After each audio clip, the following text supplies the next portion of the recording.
Jauh sebelum diutusnya Nabi Muhammad SAW, pernah ada seseorang yang luar biasa prestasi kejahatannya. Ia telah membunuh 99 orang tanpa alasan yang benar.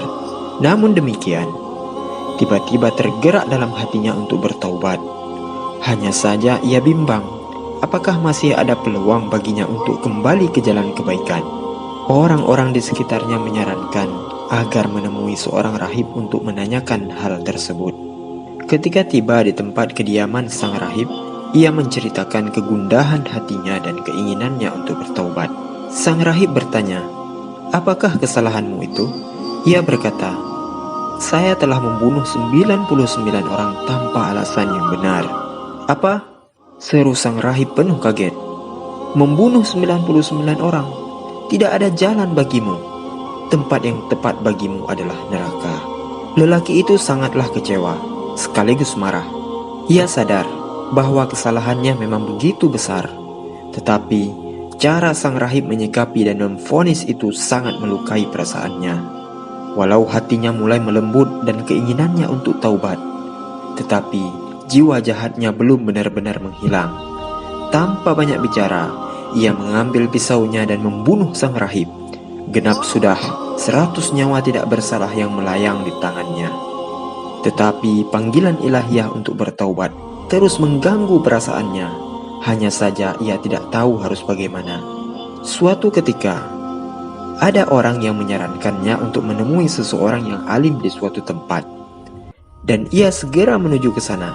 Ketika tiba di tempat tinggal sang alim, ia menceritakan jalan hidupnya, termasuk ketika ia menggenapkan pembunuhannya yang ke-100 pada diri sang rahib. Dan tentu saja keinginannya untuk bertobat. Sang alim yang bijak itu pun berkata, "Tentu saja bisa, dan tidak ada seorang pun yang bisa menghalangi keinginanmu untuk bertaubat. Tetapi tinggalkanlah tempat tinggalmu itu, karena di sana memang kota maksiat. Pergilah ke kota lainnya, karena di sana banyak orang yang beribadah kepada Allah. Beribadahlah engkau bersama mereka, dan jangan pernah kembali ke kotamu itu. Insya Allah, engkau akan memperoleh ampunan Allah dan dimudahkan jalan kepada kebaikan." Lelaki itu segera berangkat ke kota yang dimaksudkan sang alim. Tetapi di tengah perjalanan, kematian menjemputnya. Datanglah 2 malaikat untuk menjemput jiwa lelaki itu. 1 malaikat rahmat dan 1 malaikat azab. 2 malaikat itu bertengkar, dan masing-masing merasa berhak untuk membawa jiwa lelaki itu. Sang malaikat berkata, "Ia telah berjalan kepada Allah dengan sepenuh hatinya." Malaikat azab berkata, "Ia tidak pernah berbuat kebaikan sama sekali. Justru kejahatannya yang bertumpuk-tumpuk." Mereka berdua terus beradu argumentasi sampai akhirnya Allah mengutus malaikat yang ketiga dalam bentuk manusia untuk menjadi hakim bagi keduanya. Setelah masing-masing mengajukan pendapatnya, ia berkata, "Ukurlah jarak 2 kota itu dari tempat kematiannya. Mana yang lebih dekat, maka ia termasuk dalam golongannya." Mereka mengukur jaraknya, dan ternyata kota yang dituju, kota tempat ibadah dan penuh kebaikan tersebut lebih dekat sejengkal daripada kota maksiat yang ditinggalkannya.